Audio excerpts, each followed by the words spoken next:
Қалдарыңыз қалай? Мақсатқа жетудің ең қарапайым, ең төте жолын айтайын.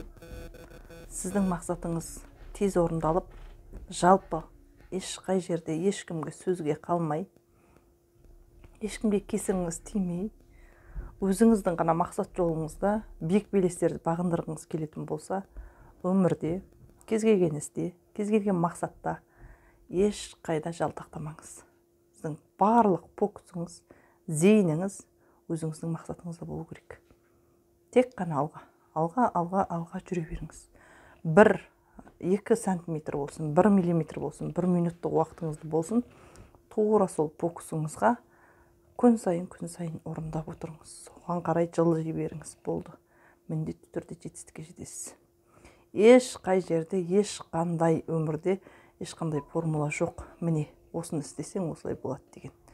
Бірақ осының жаңағы адамдардың басынан өткен, адамдардың қорыта кеп өмірде түйгендері, жалпы өмірде мақсат жолында мақсатқа жету үшін тек қана үнемі үздіксіз сіздің фокусыңызға, сіздің мақсатыңызға жасалған қадамдар міндетті түрде жетістікке жеткізеді.